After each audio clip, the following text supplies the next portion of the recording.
Yes, hello and welcome back. Code with SDM here. So welcome to the fourth session of our series where we are discussing about Filament version 4.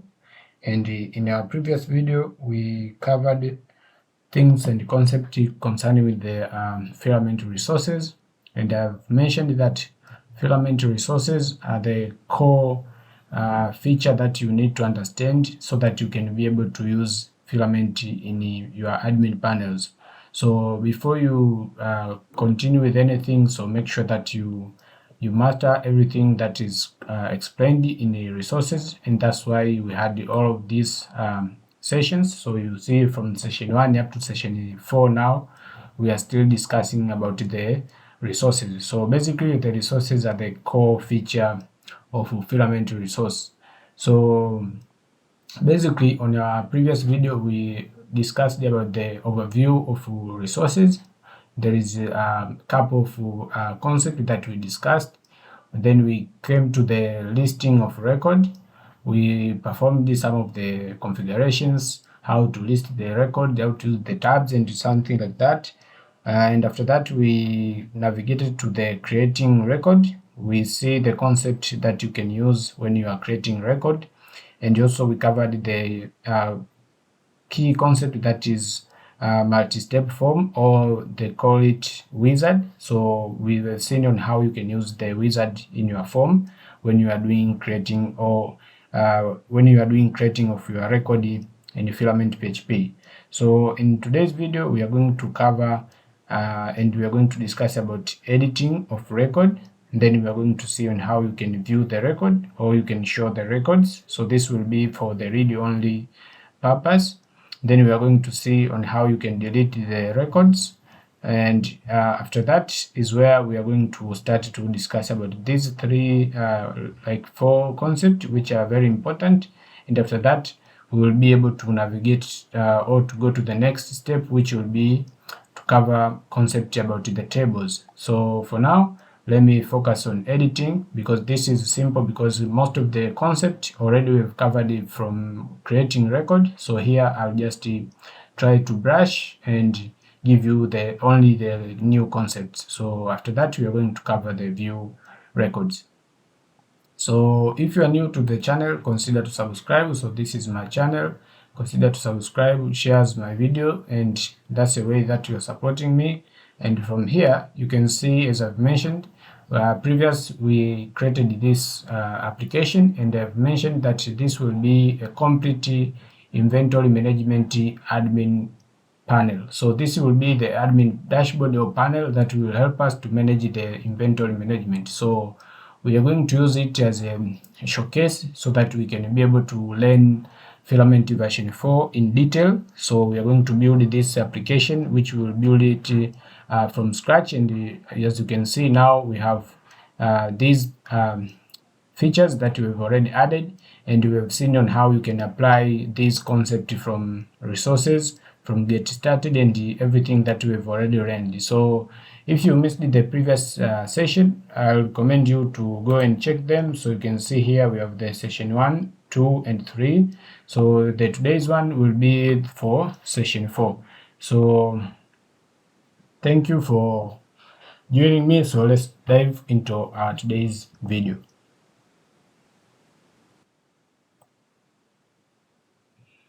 Yes, so let's start and dive on editing record. So from the Filament documentation, make sure that you are on version 4, because we have version 1, 2, 3, and 4. So we are dealing with the version 4. And after that, let's dive into this one. So here, as you can remember, on creating, also we discussed about how you can customize the data before filling the form. So this will help you to fill the forms with a certain data that you want to fill before that you can be able to edit, let's say, data on your form. So what I'm trying to discuss here is, from here you can see, let's say for example on the categories,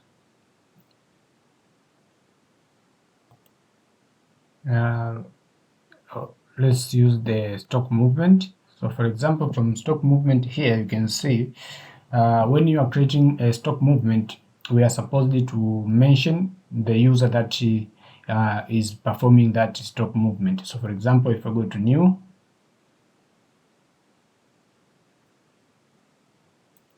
yeah, and from here you can see we don't have that field because on our previous video we hid it so that it will be filled automatic. We had it because we were using this method. So let me show you how we were using it. So from creating, here you can see, so we were using this method to auto-populate that data when we are saving. So this will help you to update data when you, let's say before you create the data. So this will be before you create data, and this one when you are creating data. So because you can see this is a handle record creation. So this happens when you are creating, and this one happened before you create. And here you can see we have this one before you fill the form. So the difference is you can see from here what we implemented is when you are creating data. So that's when we were updating this data. Okay, so as you can see, we updated the data when you are creating. So now what I want to demonstrate is how you can fill the form, let's say before, just to customize data before you fill the form. So here I'll just do the following. So instead of handling it like this way, so I'll just remove that. Means I should go on schema, then on form here, and enable this user. And after enabling this one, alright, so after enabling this one means now we should be able to see that field on our form here. So let me go to the form. So if now I refresh, yeah, you see, so we have this field now. So what we are going to do here is that you can be able to fill this by, let's say, populating a default user that has been logged in by using this method, which is called the mutate form data before fill. So you can use this one. So for example, I can just copy this one. So here we are on the edit. So I'll just demonstrate that through the edit. So let me go to the edit. Yeah, and here you can see, so this data now has been populated because this was saved with that data. So for example, what you are going to do, I'll just demonstrate it for, let's say, let's populate this field because it does not have anything. So that was the concept that I wanted to use here, but I see it will give us some issues. So let's try to populate this one because it will just do the same thing. So let's go to the edit. So let me return this back to what we had before. So let me return it here. So let me update here on edit. So here, instead of populating this user, so I'm going to update this field, which is called the notes. So let's see the field. So it is this one. So make sure that you pass it here because on this data will be the one that will be populated on these fields. Okay, so this data will be storing the form data. Okay, so here means on nodes I want to populate a certain data by default. For example, I want to say this is the initial notice of the stock movement. Let's say this is the initial value that we want to fill before the user can fill the data. Okay, so here means if I refresh now, you see, so this has been populated automatically. So this acts as a way of initializing some of the fields so that the user can find the initial data on your form. So that's why this is called the customizing the data before filling the form. So before the user started to fill the form, so the data, some of the data or some of the fields will be already populated. So this is the simplest way that I can demonstrate that to you. So after that, we have this customizing data before saved, which was already shown you on the previous video. So you can just redo the same thing. So it's just a matter of just doing something like this one. So we did it here, so you can see. So we can just populate the user ID, and after populating it means before you can create the user, so this will be filled to the form data, and after that when you are returning the data before saving it means it will contain already the logged in user. Similar way to how you can use the handle record creation means you are going to discuss about the following thing. So this is before saving data, and this is in saving process. So you can see, so on creating we were using handle record creation, but on edit we are going to use the handle record update. So I'll just demonstrate that by using this way. So make sure you've imported this model like this one, okay, and after that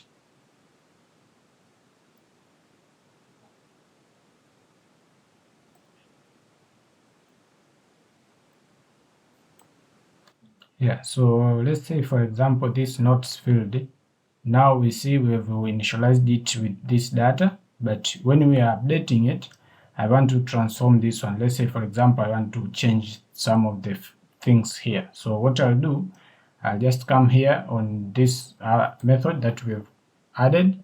So what I'm going to do, I'm going to say from data, and the field which is notice, I want to change that data, let's say to this one.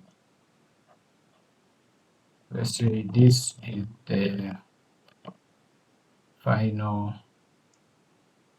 data that was transformed or changed. Okay, so after that means now if we go back to the form, so here save, see, so this will be auto populated. So if now let's go back to the listing, because I believe this will be reinitialized. So let's go to the listing. Notice here we don't see the notice. Let's see if we have it from here. So it is not there. Let me add it from the table. Let's add it on the table. So let's have the notice here so that we can see if the data was transformed as we expect. So notice, and let's go back here and refresh. Yeah, you see, so the data was updated and it was transformed. So that is the simplest thing that you can do, like by using these two methods. So you can use them basing on your need. Let's say you want to transform, we want to do something else, let's say to calculate with the fields. For example, you want to calculate this field, like when the user is editing a field, let's say you want to recalculate it before the user can do anything, or let's say you want to calculate this field based on these fields. So those functions will be helpful for that cases. So for now we have already seen on how you can use these three methods and how they can be useful. So now we want to see on how you can customize the redirect URL as we seen before on creating. So this was just helpful when you, let's say you want to redirect after updating. Let's say you want to redirect it to the view page. Okay, instead of redirecting our user to the edit page again, let's say we want to redirect it to the view page. So what you can do after adding that means now if you refresh and save, you should be redirected to the view page. Yeah, and here you can see we have this error. Why? Because when you are redirecting to the view page, you should bind the ID of that user, of that stock movement, like this one. So you should bind the ID there. So what you can do is, like, you need to access the ID of the product. So here on get URL, guess we can be able to pass the parameter. Let's see what we can do.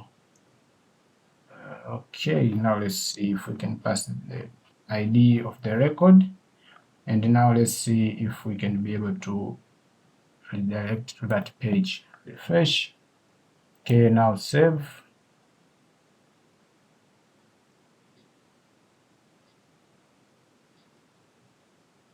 Okay, so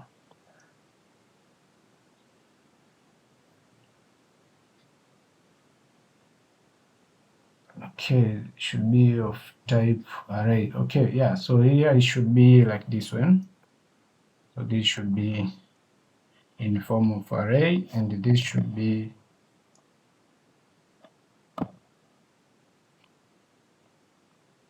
record. And now let's see. Save. Yeah, see? So now we have been redirected to the stock movement view page after we have been able to save our data. So that was the customizing the redirect. You can perform the other alternatives to that. So these are the alternatives way of doing that. Okay, so you can customize the save notification by using this way or either this way, or you can return a null. Here there is lifecycle hooks, and I've mentioned it on my previous videos, so you can just pass through them. So here there is another concept which is called saving a part of the form independently. So basically what is happening here is, like, you can have a form that can have two different sections, and from that section, let's say you have a header or a footer. So on your header or footer of that section, you can have an action. So from that action, you can be able to save the data separately from the other form data. So for example, on the section, I'll show you on section when we reach there. So for example, on form like this one, so you may define up to here, this field should be in one of the section, and from that section, you have about let's say a footer or a header. So from that header, you can be able to save a separate data that is separate from the data that you have from the other section of that particular form. So this is how that works, but I'll show you that when we reach there. So for now, let me skip it. And this is how you can halt. I've already explained on how you can halt the process on creating. Okay, how you can add the custom actions, I've already explained that to you. For example, how you can add a save action button to the header. So for example, you want to add the save action button, so this is how you can do it. So instead of showing it on the footer, so you can show that on the heading by using this method. Okay, okay, so this is another way of creating another edit page. So for example, you have more than one data that is related to one, let's say, resource. For example, this on stock movement, let's say you have more than stock movement. Let's say you want to store other data, let's say, that are related to this stock movement. So instead of putting them all of them here, so that can be a complex task. So to reduce that task, you can be able to create another edit page that you can be able to go there and update other data that are related to this particular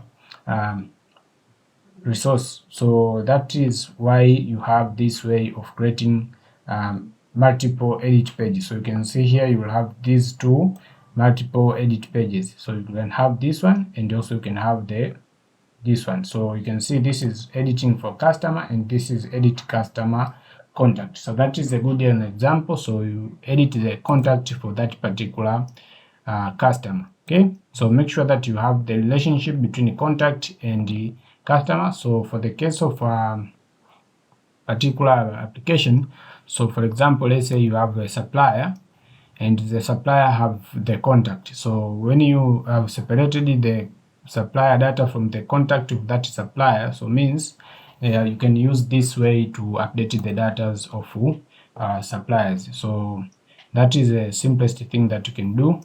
And after that, now I guess this all of the important things are done. So let's go to the view.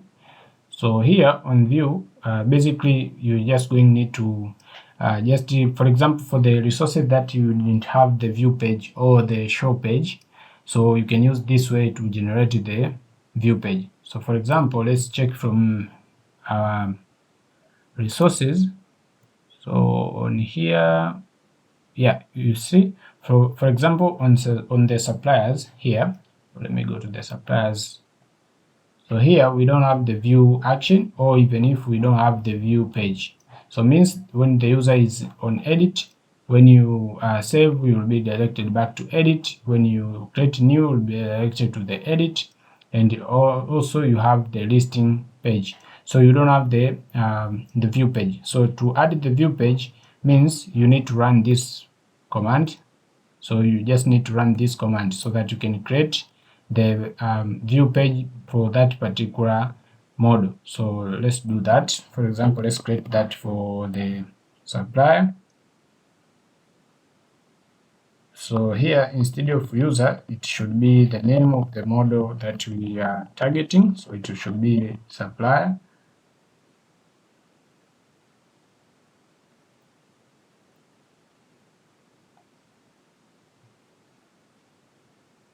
Yeah, and basically when you run this command, as you can see, this is going to create a new filament resource. So basically, because we already have this supplier resource, as you can see here, we have the supplier resource, means when you run this command, it will ask you if you want to basically to overwrite the existing one. So to avoid this chaos, because already we have updated the forms here, so to avoid that mess, what we are going to do is just to use another command. So instead of using this one and add this, so there is another command here which is saying adding a view page to an existing resource. So here, let me just abort this one.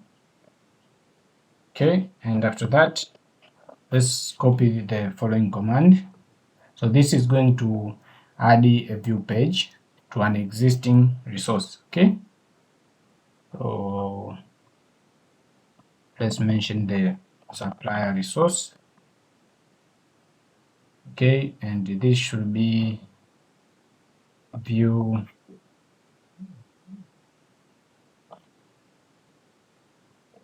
supplier. Yeah, like this way.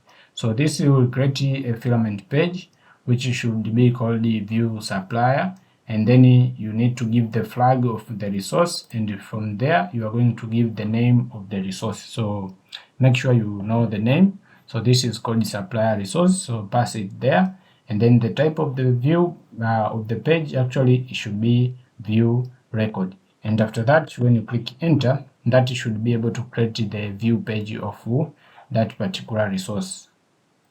Yeah, and here you can see, so this has been added to the suppliers then pages. So when you go to the suppliers pages, now you should be able to see that view page that has been created, and you can see this is the view page. So make sure that you register this in get pages. So get pages method is found on the supplier resource. So let's go to the supplier resource here, and here you are supposed to register it down here. So for example, you need to say this should be view, and then you are going to say view supplier, then route, and here we need to bind the ID, so it should be record then view. Yeah, and now we should be able to have the view page. So let's visit the view. So now this was the resource. Let's refresh. Okay, and let's add the action on table. So let's add the record action. So we have only the edit, so let's add the view. So let's say view action, then make.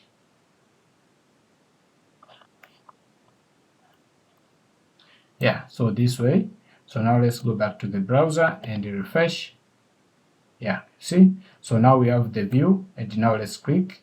You see, so now we are on the view page. So this is how it looks like, and that's a simplest way you can add the view page for the existing resource. But when you are creating a new resource, consider to add this flag, so that flag will add the view page automatically when you are creating the resource. Okay, after that, let's say you want to show or you want to view the record in models. So instead of showing the the view page like this one on the separate page like this one, so maybe you want only the user, when you click this view action, the pop-up should be shown here. So to do so means you are supposed to delete the view page. Okay, so you can see this is the simplest way that you can do. So you just delete the view page, and if your resource doesn't contain a view action, you can add it on record action. So what we're going to do is just to delete the view page. So the view page that we have created, let's delete it, delete that. Okay, and after that, now let's go back to the browser, let's refresh our application. Okay, now basically this should give us error because already we have referenced it here, so let's remove it. Okay, now let's go back, refresh. Yep, so now if we click view, you see, so the pop-up model is shown and it shows the view data, which is in read-only mode. So the view page always is on allows you to view the data on read-only mode, so you are not able to perform any action on there, so even if to update the data. Okay, so now you can also customize the data before filling the form. So before you fill the form of view like this one, let's say you want to populate a certain data here, so this is the method that you can use. So it will just do the same thing, but this should be on view page because we've already deleted the view page, so now you will not be able to do that. So find a resource that have the view page like this one. So on this one, let's see here. Okay, so from here you are supposed to define that method like this one, and then automatically you are supposed to show that field here on the Infolists, and then it will be populated automatically. So that is a way of customizing that data. Also here we have the life cycle hooks, but here we have only two. So we have the before field and the after field. After that, there is a concept of authorization. We have a way of creating another view page, as I've explained on creating another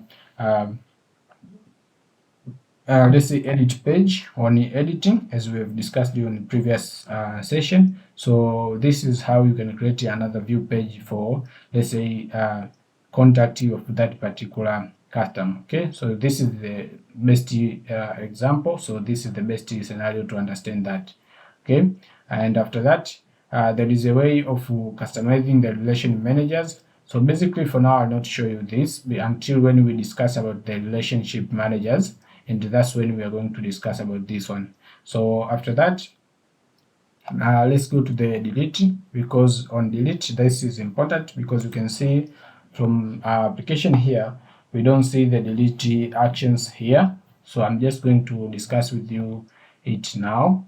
So here on deleting records, there is a way of handling the soft deletes of our data, and basically when you are creating a resource for the first time, if you want to handle the the soft delete on your resources, so you just need to add this flag, which is -- soft deletes. Okay, so by adding this one, you need to make sure that on your model or your resource, on migration file, you have defined the field that will allow the Laravel to understand that this model uses the soft deletes. So for example, on your application here, on the product, we enabled the soft deletes. So for example, if you go to the table here, you can see we have this trash D filter which we've added here. So this filter, what it does, basically it will help you to filter the data of either deleted or undeleted data. So this will help you, and I'll show you that in a minute. So that was created only by using this method. Okay, so just add that flag and it will automatically generate the filters for you. So this is how it will look like as I've shown you. So the first thing will be the filter, and on a record action you will see there is two more actions. So we have the force delete and restore. So this is the way of, let's say the deleted data which was soft deleted, you need to force it to be deleted completely from the database. So what happens, for example, I've already explained this on my previous video, but I'll show you that here so that we can understand. So let's go to the items.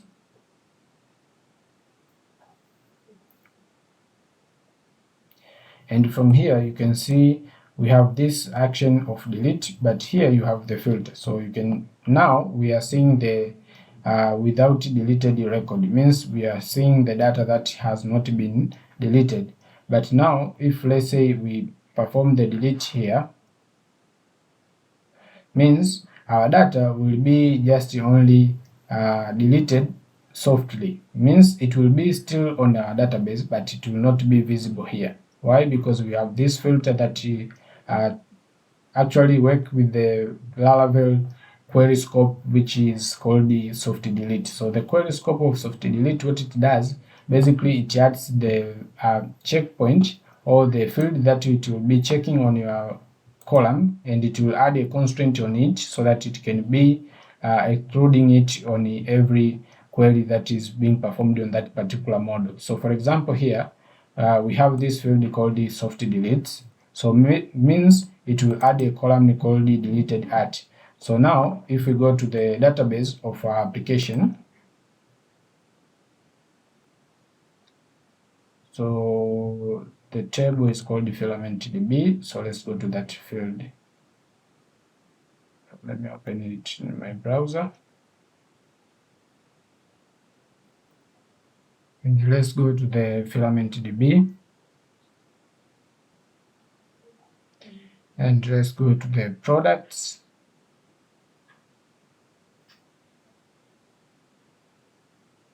Yeah, and from here you can see, so the product is still inside our database, but from the view here you are not seeing it. Means this soft delete query scope has been applied. So you can see we have the field called deleted at, and it will store the timestamp of when we deleted that data. So now Filament comes with a way of handling this deleted data, or which the data have been simple deleted or soft deleted, and there is a way to force the deletion. So let's say you want to delete them permanently or temporarily. So when you do the soft delete, that you are deleting them temporarily, but they will be still in your database.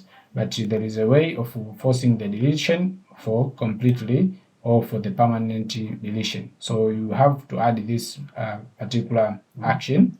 And if you want to restore it back to the normal state, so for example from the soft deleted state to normal state, so you have to use this action called the restore action. Similarly to the bulk actions, so we have this for the bulk and for the delete and actually for the restore. So here now this filter will help you to show the deleted or undeleted data. So now we have the without deleted data, so means we are supposed to see only the active or the undeleted products here. And if we change that to with deleted records, means we need to show the deleted and the undeleted data. So here you can see, so we see this is deleted data, and now from here you see we have the option to restore it. And after that you can change that, let's say, to only deleted, and if you apply that filter, means now we see only the deleted data, and you will not see the active data or the undeleted data. Okay, so if you go back here, or you can just reset it. So without deleted data, and now you don't see any of the product. Okay, so that is the concept that is being explained here, and you are supposed to understand that. But for example, if you want to remove the soft delete, means you need to pass this function and say without global scope, then you mention the scope. So this is the scope, and after adding that means that will not be applied. Okay, so there is a way of just removing it that way. Okay, and after that we have a way of deleting records on the list page. So for example, we can just be able to restore the deleted product. So let's restore it from here. Okay, and after that let's go back, let's say to suppliers, and from here you see we don't have a delete method here or the delete action there. Why? Because we didn't add this action on our table, but currently you have a bulky deletion action. So for example, if you click that one and you click here on bulky action, you have a way of deleting the data in bulk way. But for example, let's say you just need to delete it from here, so this comes in place. So for example, this is on suppliers, so let's update on suppliers here, on the suppliers table, on the record action here, just add the delete action and import it. Okay, so make sure you have imported it like this way.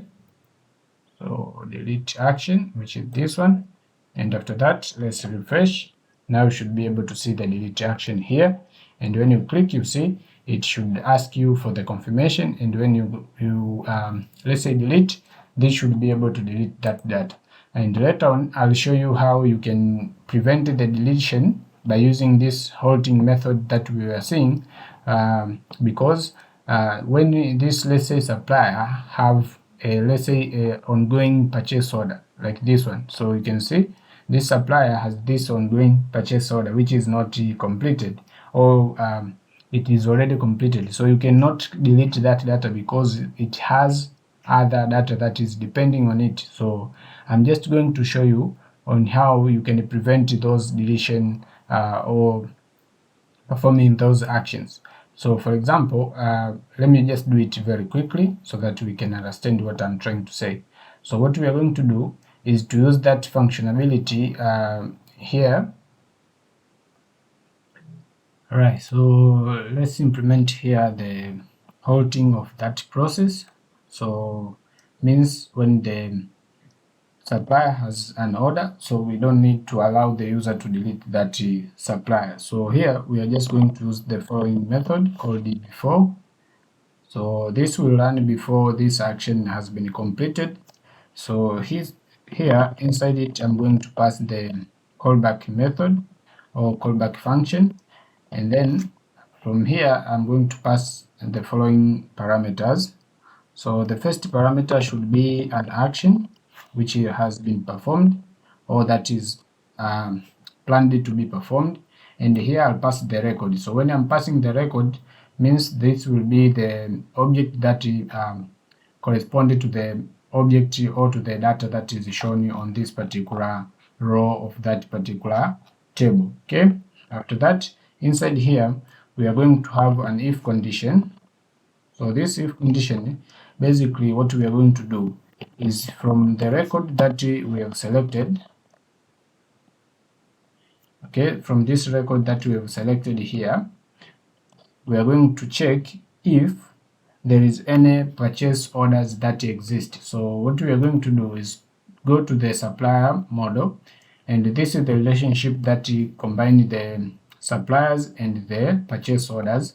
So here we are going to check if there is any purchase order that exists. Okay, so this is the simplest, but you can add more complex checks here, but this one is the simplest one.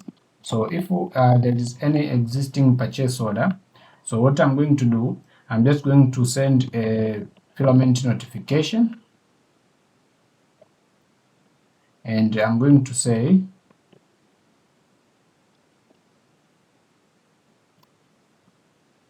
let's say on title you can say cannot delete supplier, and then on body you can say this supplier has ongoing purchases, or let's say purchase orders, yeah, something like that. And then after that you can say this should be a danger notification, and after that you need to call the send method so that the notification will be sent to the user. But the important thing is to close the model. So close the model, and after that you need to halt the process. So to close the model means we're just going to get the action that is being performed, and then we are going to cancel it.